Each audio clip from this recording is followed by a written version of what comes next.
All right, Nick, you ready? No, Are you just kidding. prepared I for? am. Here I am. Are you prepared for your notes? With your I am notes and prepared. everything. I think our Yes, I guest is am. gonna be. Oh my God! Wait, what time is it? Oh my God! Wait, it's 5 o'clock. Oh my Five god! o'clock. We have to get out. Everyone, go outside. Welcome to Point of View.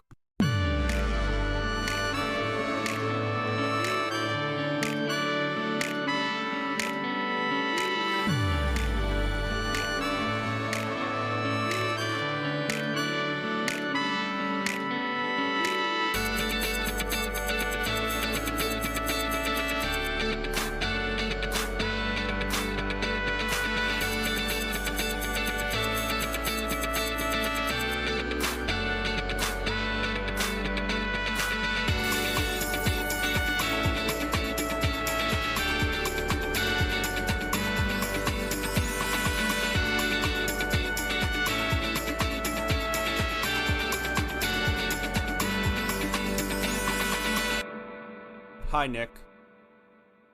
Hello. It's early in the morning. Yes, We it don't is. normally record this early, but Yes, are it you? is. No, Are I'm you? kidding. Are you somber today? Given the fact that what our last episode was about, what does today mark for you? um, well, today is the closing of the restaurant that I work at. Notice I didn't say it because we won't have to All bleep it of the out. bleeping we had to do last week. Yes, yes. Hey, that's our bad. But no, I'm somber because I'm mentally ill. No, uh, I'm not no, laughing at that. I'm just laughing at no, I that took know, a I know. really dark turn for the very Anything beginning of the episode in a very early morning. I'm gonna do anything for the joke, honestly. Anything for the laugh. Um, but yeah, that's where I'm going right after because my shift is in the morning. I didn't know. Because Does your restaurant do brunch?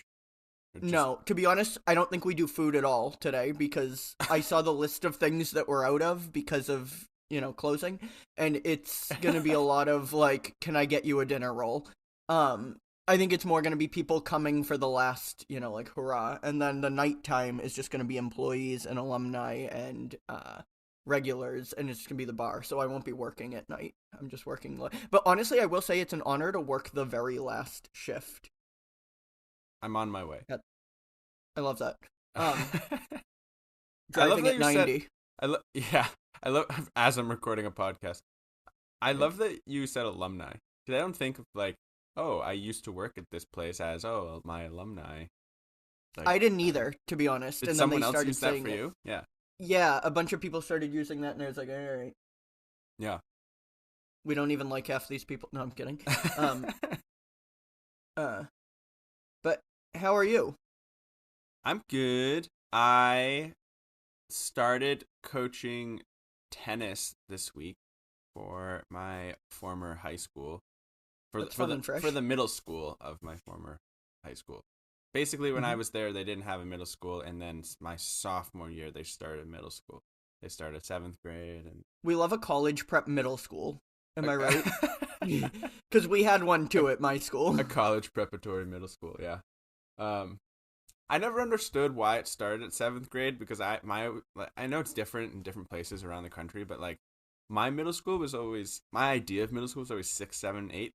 But Me then a too. lot of the college prep schools start at 7, Yeah, and some middle schools around the country start at 5th. So I it's really weird. education should really just be standardized. I feel like, but it's okay. A lot of movement around. I feel like is not necessarily good, but maybe it trains the young mind for change that comes in life. I'm not great at change, and I didn't change schools that much, so maybe that's why. Maybe Yeah. I'm developmentally stuck, and I don't know. We can get into that in I, the trauma episode. yeah, I mean, to be honest, I look back at, like, I've said this before in this episode, but I look back at what they had us doing at 14, and I was like, oh my god. Like, just in terms of, like, workload and getting up at like, compared to, like, Oh I don't yeah, know.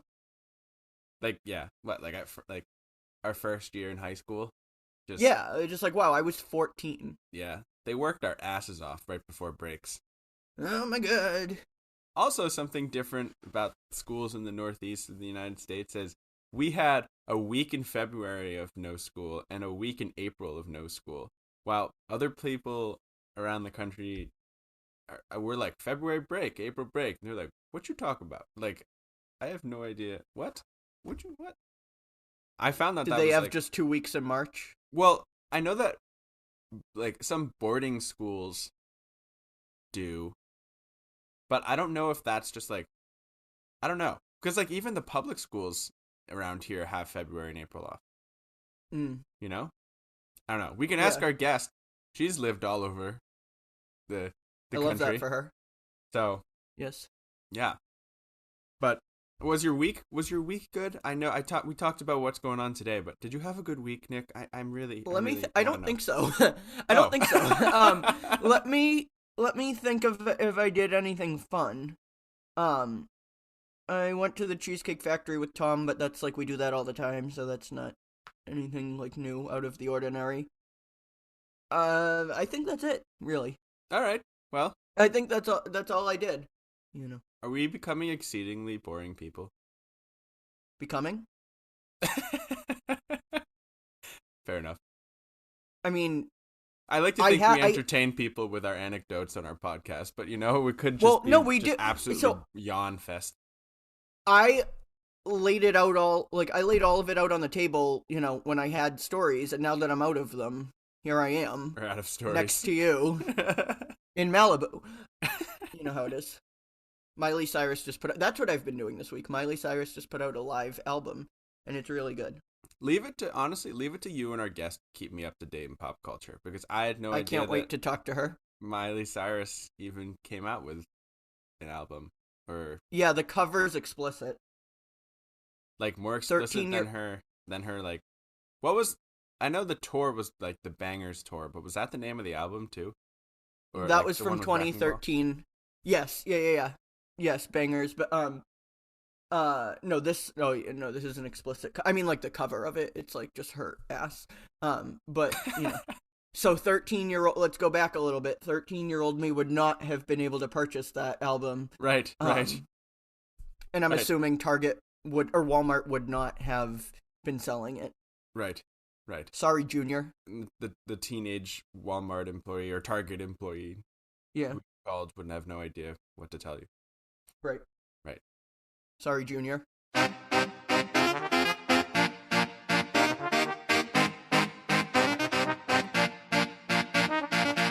I think we've been anecdoting for enough time here. Let's introduce our guest. We have a wonderful guest, another guest that we've been wanting to have on the show for a good while. She is a childhood friend of mine, which we will tell the story after I get her on here. It's a very interesting story. We were pen pals for years until I was a terrible pen pal and never responded to her letter. And so, yes, I do owe her a letter that started like when we were in second grade. I think we were pen pals, and then it started up again when we were in college, and then I don't know, that's my bad. She graduated last May with me, not in my school though, obviously.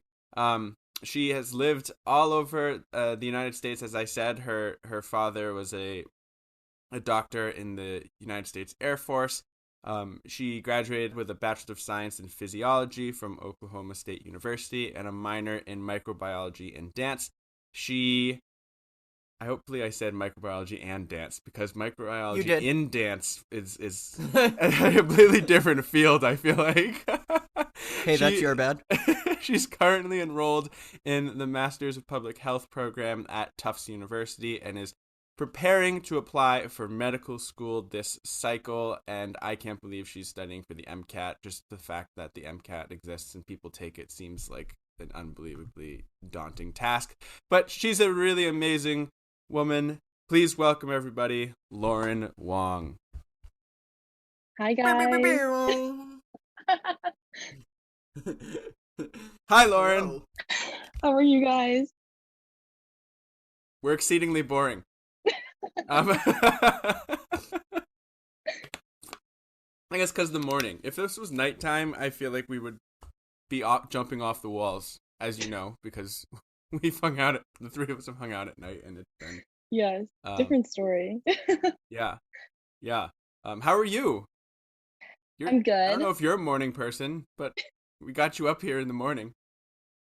I think it's funny because I feel like in undergrad and in high school, I was always like, "Oh, I'm such a morning person. I love my morning. I love my morning routine."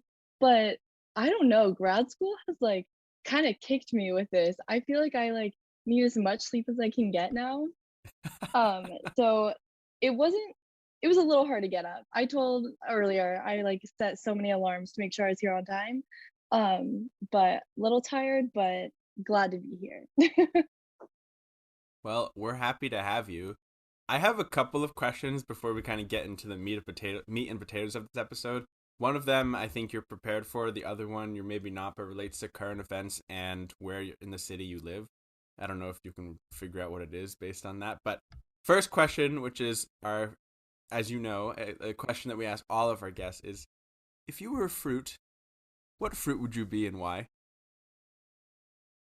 Okay, so I thought long and hard on this. I was going back and forth, but I think my concrete answer right now is a watermelon.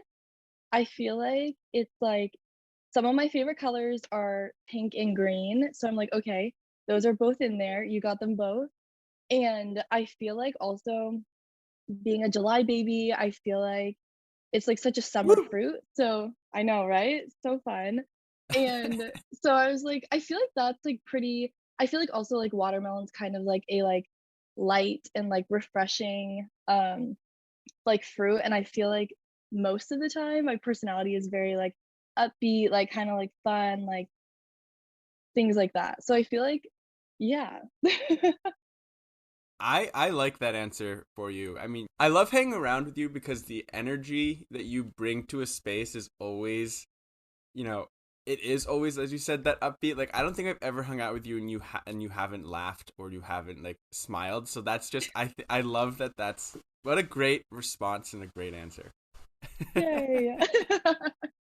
And also too, my as like my brother, as loyal listeners know, is the reason that we do have the, well, one of the reasons that we have the fruit question, or he's the watermelon in my family, and that was a completely different answer for why watermelon too. So I love that. And yeah, I was gonna say that, and also my sister said watermelon because we're like 80% water or something, She's which like, was I drink like, a lot of water, so yeah, yeah. And I personally I liked the relating it to like because you're a summer baby. Like I was born in the winter, but put me on a beach and I'm also a summer fruit. So if you feel me, So the you the know. other question before we get into it, Nick, I don't know, I didn't prepare you for this question. I didn't prepare Lauren for this question either, but um as we're recording this, we just kind of went through a week where it seemed like the talk of the town and the talk of, not the world, but pop culture, I guess, was what is being called the slap that was heard around the world at the Oscars, where Will Smith slapped Chris Rock on stage in front of, on live TV and on the Oscars. And this week, after the Oscars, they were this past Sunday. This week, Chris Rock's first live appearance after that was a planned 3-night 6-show tour at Boston at the Wilbur Theater, which is literally down the street from you. So I'm curious if, I mean, the answer could very well be no, but I'm very curious because all the local news channels I've been tuning into have had anchors standing there outside of the theater trying to get people's like reactions who are coming out of the show, and even the local radio stations. They like there's a radio station, there's one of the DJs is named Fast Freddy, and he was literally outside just getting people's reactions, like, did he mention it, what did he say, blah blah blah. So have you seen any of that? Like, I don't know if you've just kind of been like really super busy. As I said in your introduction, you're kind of a busy person. You're kind of a big deal, so you may not have just paid attention to it. But have you noticed any, like down the street in the theater district, any hubbub about outside the Wilbur or anything like that? So now that you say it, I think I was walking to class earlier this week and I was at the like I was at one of the intersections and I saw all of these like lights and what looked like some sort of like news staff, and they were all standing out there like kind of like on the street in the sidewalk. And I was like, "Oh, I wonder what's happening." Like that's kind of weird, and I didn't really at first I was like, "Oh, is like a movie being filmed or something?" But I guess that was probably it. So I didn't see anything that exciting. It was also like 9 a.m. So I don't know, maybe they were just like staking out their property. But yeah, so I feel like I like and I knew of it. My parents had told me, they were like, "Oh, he's in your town." And so but I haven't really like I guess that was probably it. I saw maybe a little bit of it, but nothing super newsworthy, sadly. Yeah, fair enough. And Nick and I have discussed we might talk about uh not necessarily the moment, but the implications of it at another episode. But I was just curious because you live literally down the street from like I saw the Moxie Hotel on like the news, and I was like, that's right near Lauren. Like she Yeah. she might be yeah, just waving, in the back. I know I should have gone over there because yeah, it was exactly right there. So I guess I did see it. I just didn't see anything super exciting about it. But it is funny living in the city. I feel like I see so many things that are like, oh, that's I guess like to me it's just a normal Wednesday, but to everyone else there's all this other stuff going on. Right, right. So how we know each other is an interesting story, or at least when we tell people, they're like, "Huh," and it really is an interesting story. And basically, we know each other. We're family friends, but it's a little bit more than that, right? Um, do you want me to tell the story? Do you want to tell the story? I mean, I think we both have it down pretty well, but You How can about I tell. tell the I'll, story? yeah, I'm Nick, kidding. why don't you tell you the should story? tell. I'm we'll, kidding. We'll fill in the blanks. I'm kidding. Yeah, Nick was exactly. actually we met at a McDonald's, and Nick was actually the employee taking our order. Yeah. I can tell the story, Lauren, and then do you want to fill in the blanks? Yeah, I'll fill Any in. blanks that I leave? Okay, so that is actually true. It sounds like a joke, but our families did meet at a McDonald's. Your family, you have family that is in Boston. Your dad is from the area, correct? And so, um, you grew up here for a good period of time, and then you moved to different places. But my family, the way I understand it, is I was my parents' only child at the time. I think my mom was pregnant with my brother, and your mom, I think, was pregnant with your brother.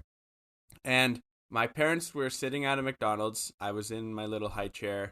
Um, don't ask me why. I don't know. Maybe that was what you do in the year 2000. You just sit at a McDonald's.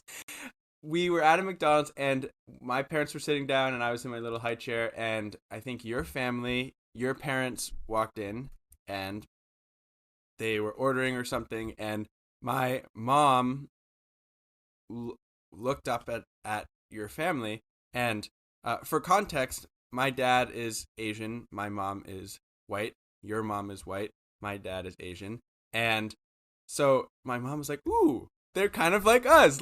I want them like I think she asked my dad, can I go like talk to them and like maybe like just see, and they have a little girl that looks like Dustin's age." And so my mom went up and talked to your parents, and then they became like each other's dates to all these different like baby things. Like I think their first date was like they went to like a baby conference in the Seaport district in Boston, like at the convention center.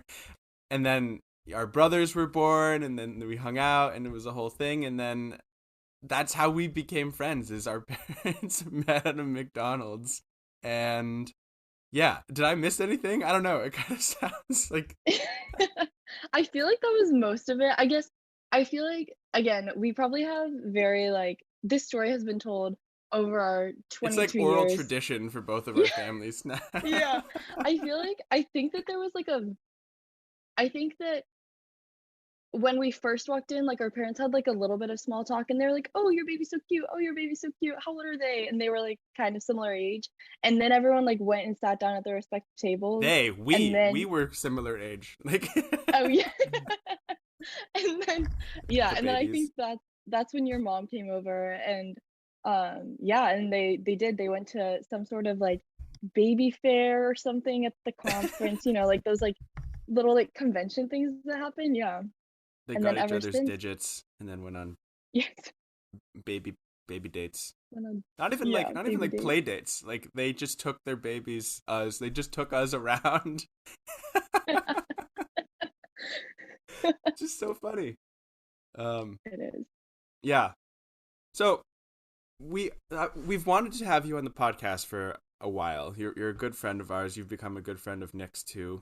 I'm gonna speak for him, right, Nick? Yeah. You were invited to my birthday, and you came. Yeah.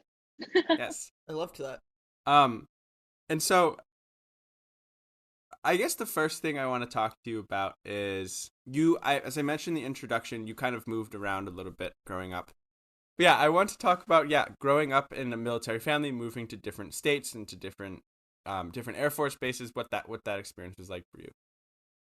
Yeah, definitely. I think that part of my life I do really like resonate with being an Air Force brat, because it was just so much of how I like was raised and all of the different I guess like values that I have and things like that. So to start off, I was born in Boston, and when I was born, around the time that I was born, and a couple years after, my dad was in medical school, and he did his medical school education through the Air Force. And so once it came time to do his residency, he also did that with the Air Force. And something that's really interesting, I think, about like Air Force or like any military residency is that there's usually limited hospitals that you can work at, because like just the way that you like feed into military care and like medical um, service and things like that.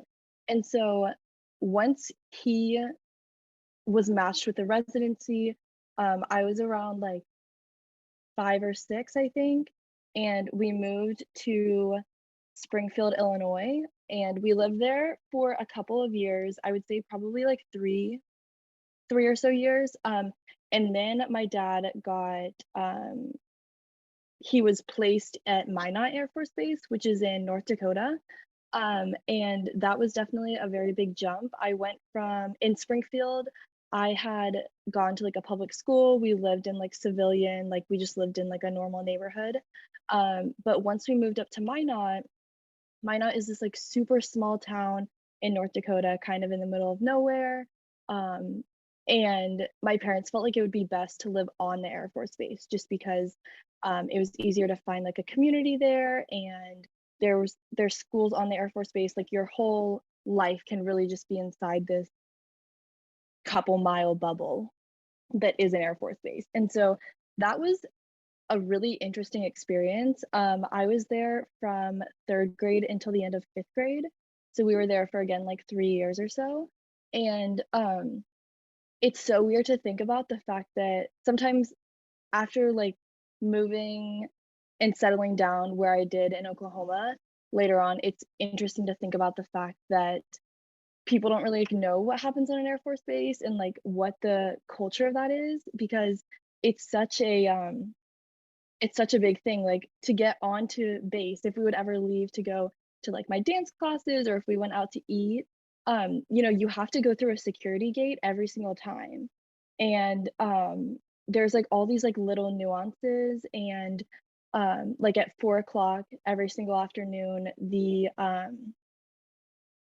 what's the the national anthem? Is that what Yeah. it's called? Yes. Okay, Yes. yeah. Okay, yeah. I'm so bad. Oh. But yeah, so it was really interesting because every day at 4, the national anthem would play over speakers all over the Air Force Base, and everyone would stop what you're doing. You would stop your cars, you would stop walking, like whatever, and you would stand there and just observe it. Okay, so I actually got the time wrong. It's 5 o'clock instead of 4 p.m. So at 5 o'clock every single day, they would play the national anthem, and everyone would stop their cars and kind of like observe the moment. So there's all these like little things about living on an Air Force base that are just like so interesting. Like we all lived in military housing, so my house looked exactly like my friend's house. And the only difference was like the color of your house outside, and it was between like four basic colors. And so it really was just really interesting to be in such a secluded community.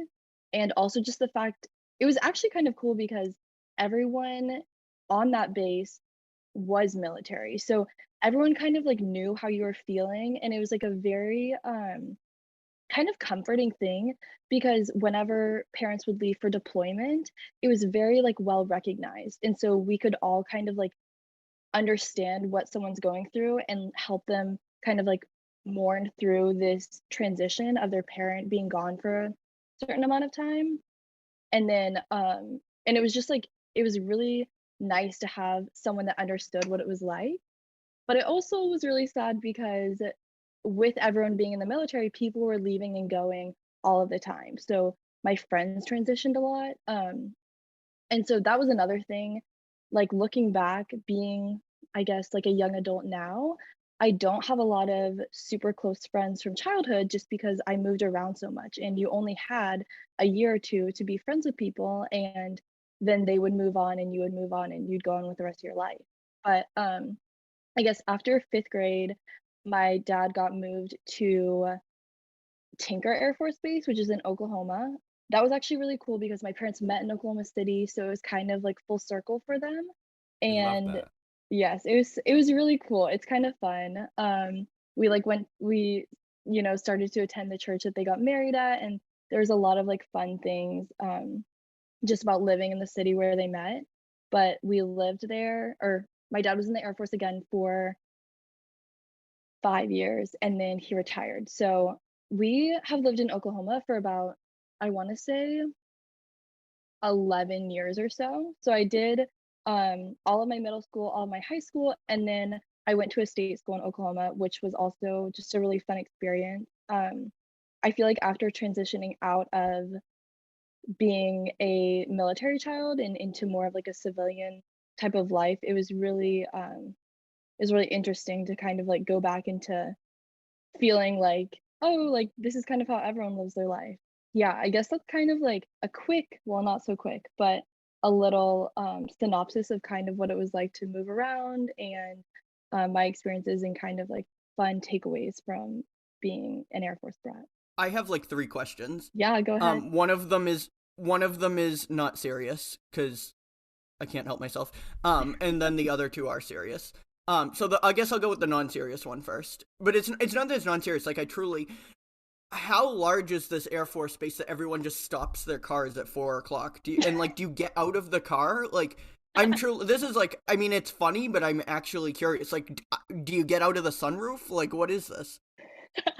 So it's kind of, now that I think about it, I'm not really sure like how big the Air Force Base was. It was kind of like you just being in a like a pretty small town. Again, the Air Force Base is Oh large, wow. but it's not, it's like I want to like She is creating a drawing for a audio medium. No, just okay. kidding. So the Air Force Base that I was on, Minot Air Force Base has a population of 5,312 people as of 2019. And it has probably expanded since me living there because I lived there in the like mid 2000s. So I would say, yeah, it's like generally it's a pretty small population. And so stopping your car, it's kind of like it is kind of funny because when we first moved there, it was something that you like had to transition into, but you truly just like stop your car and you just sit in your car, and you kind of just observe it. You can yeah, it's kind of interesting though because everything stops. Like all of the guards that are at the gate stop and respect the like this moment. And I remember countless times being late to dance practice or to my dance classes because we'd get stopped and then like you have to restart all of the traffic to get out. But yeah, so it's kind of like, yeah, it is kind of funny. I forget that that's like a thing and that normal people don't really realize that. But yeah, it's pretty simple. You just kind of like stop what you're doing. You don't have to like get out of the car. you don't have to like do anything super special. But yeah. Everyone get outside as fast as you can. Just Could you like imagine? Oh, third yeah. on the third floor of a building. Go. Yeah, that would be funny. But yeah. Uh, wow. Okay, that was my first question. My second one, what was it like? Like, was it weird transitioning out of that, like living on a military base like that?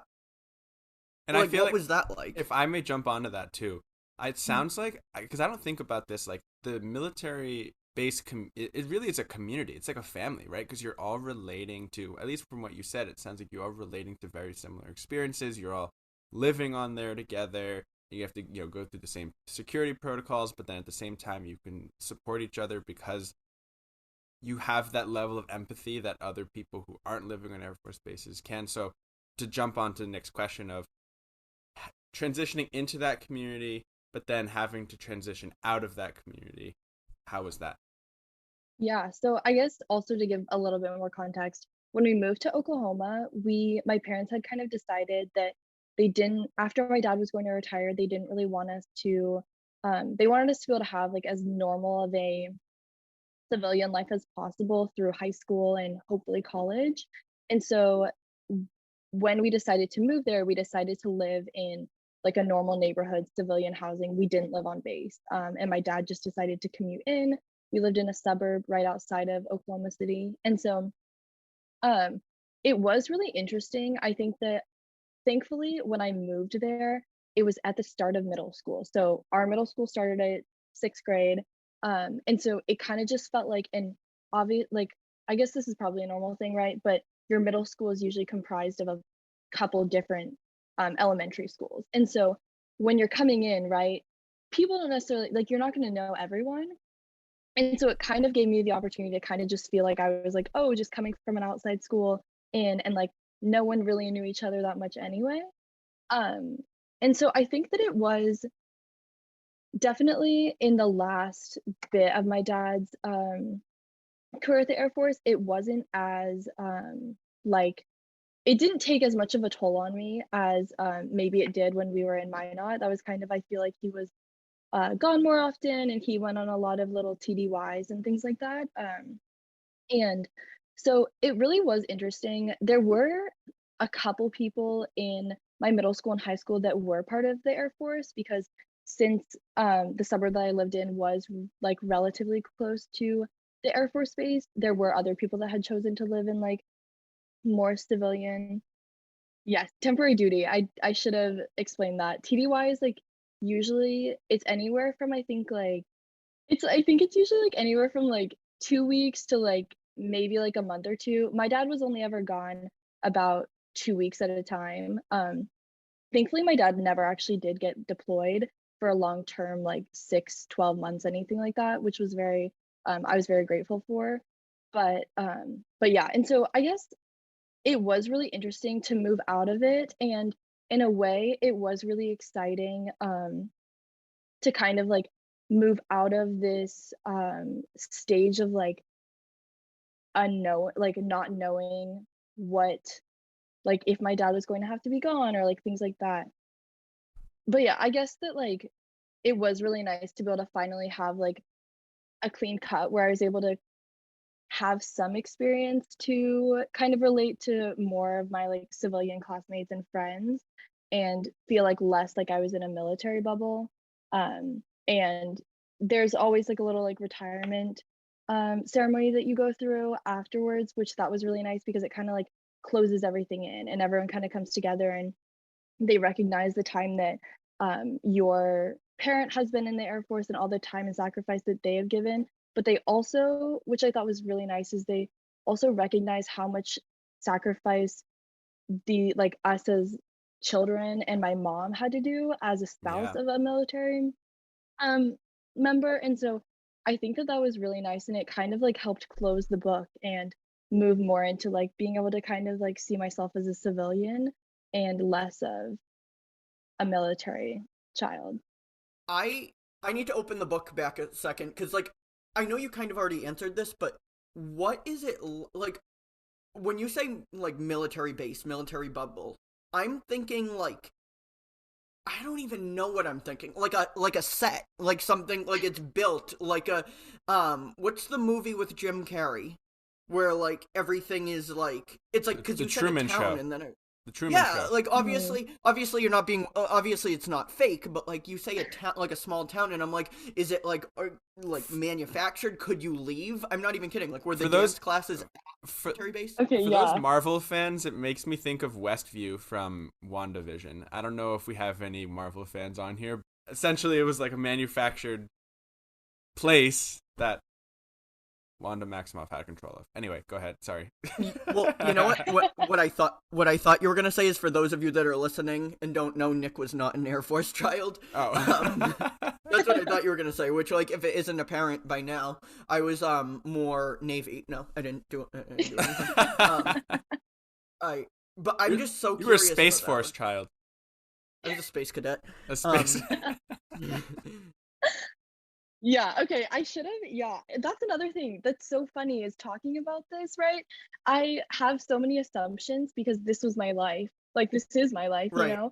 And so I forget that people don't know because also, like, you as a civilian can't get onto an Air Force base without someone that was, like, Right. Could you have connected to the friends over? military. Okay. Yeah. So yeah, okay, so I guess yeah, to kind of give you like a more broad understanding. An Air Force base is truly like a mini town. Like you once you walk through that once you go through those gates, you have gas stations, you have your commissary, you have your BX. So your Wow. commissary is like your grocery store, your BX is it's like an exchange. That's what like yeah, I'm not explaining that. But the BX, just go with the BX. It's like Okay. your Google store it. where it Google has it. Everyone yeah, has the internet. Google it. I love going to the BX. Oh, Honestly, I absolutely. frequent the I BX. planned on going today. yeah, right? Same. Me too. The BX is basically just kind of like your I guess in a way it's kind of like a military target. That's where you can Ooh. get like clothes, you can get shoes, you can get electronic, Lady you Gaga can get like albums, but she's in camouflage instead of any outfit that's on the Yes. cover, you know. I always love speaking of that, I always love the censored versions of album covers in other countries. They're funny. Just and looking so at I'll send some of them. you should I'm interested. But yeah, so it was kind of like you had everything on there. So again, like the Air Force Base had all of the like any military building. So my dad had a 5-minute commute to the hospital. Um, and there's like a YMCA on there. You have a couple restaurants there. We had like a youth center. You had a church on base. All of your schools are on base.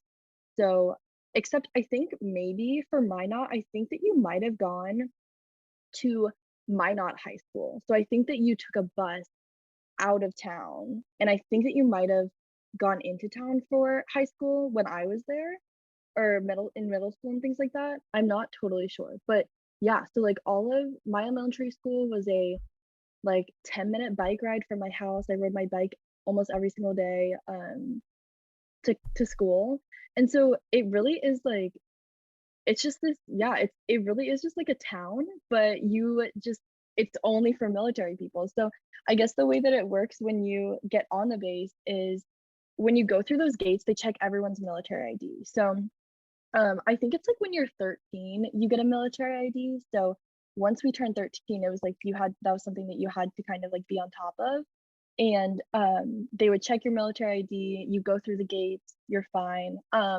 And but you could have friends and guests, but you had to kind of go through like a like you had to let the base know that they were coming in some context. I'm not totally sure everything.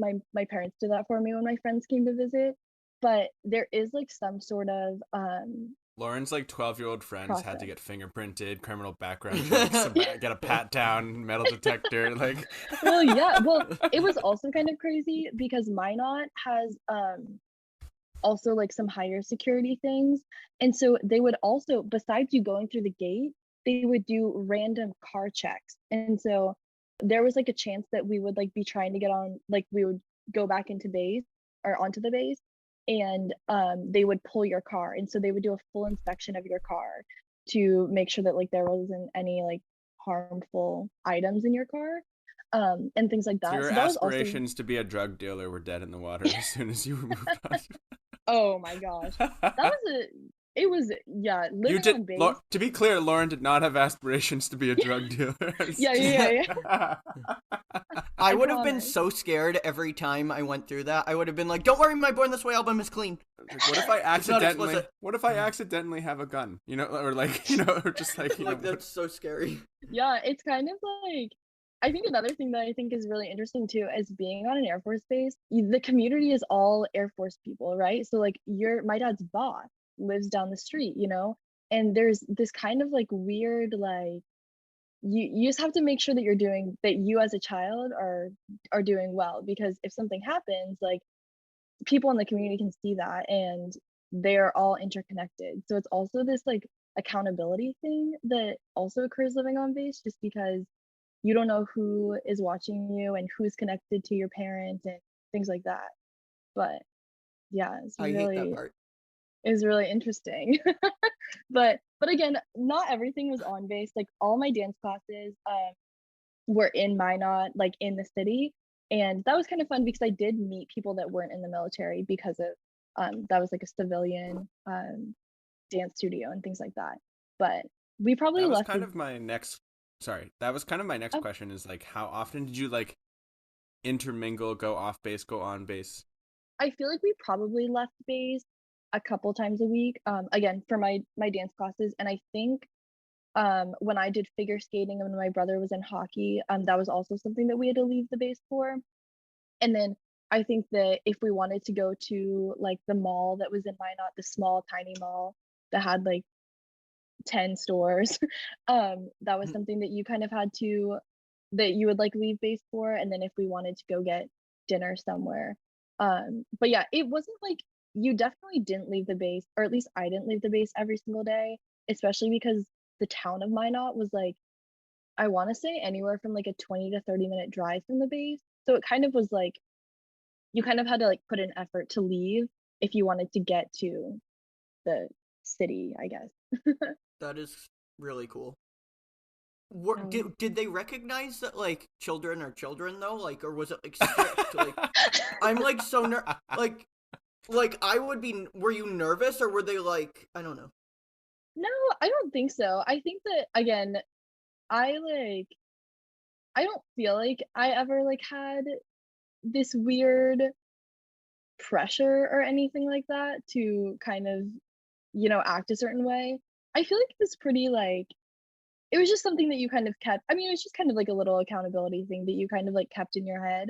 That I feel like is like, it's not super similar to your everyday life, but you just kind of were, I feel like, a little bit more aware of Right, kind of just how your you're typical behaving to everyday people. accountability for your parents' job. No, I'm kidding. I'm kidding. That would stress me out.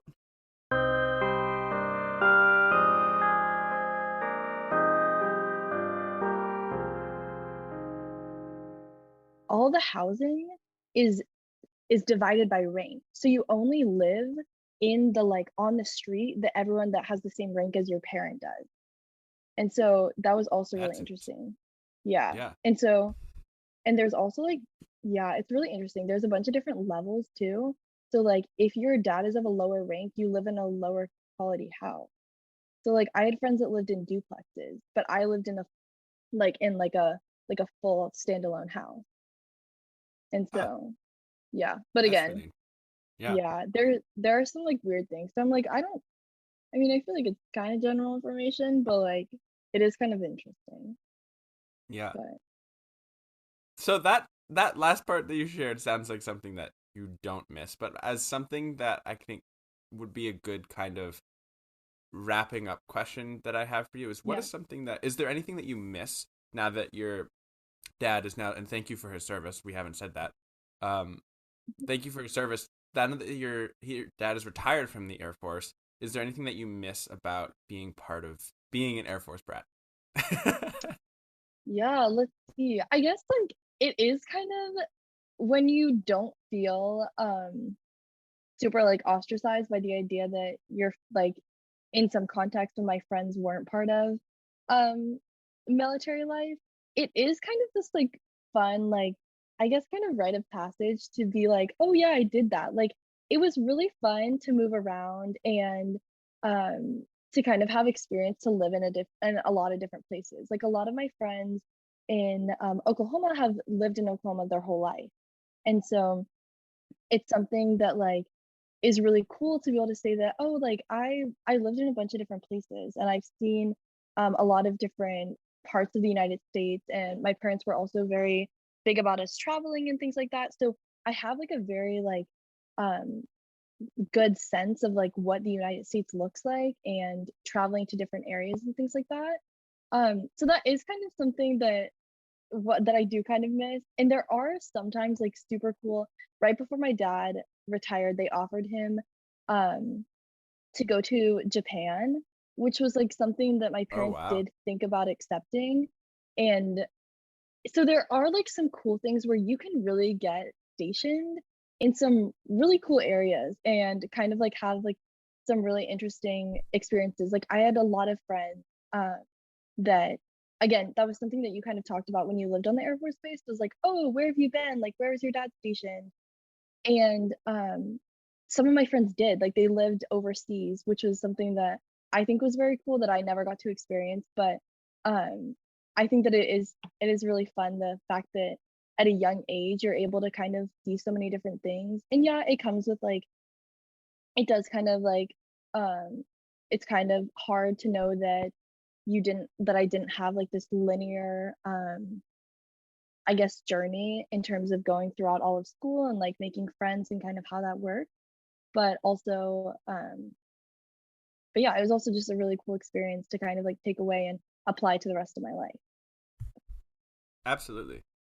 That's so cool, and I think, as you said, this was kind of your life and your childhood. It is your life and was your childhood, and so I think this is going to be a really interesting episode for people to hear what life was like to be a military family, b also what it was like to live on an Air Force base and all that stuff. So um, thanks for sharing that.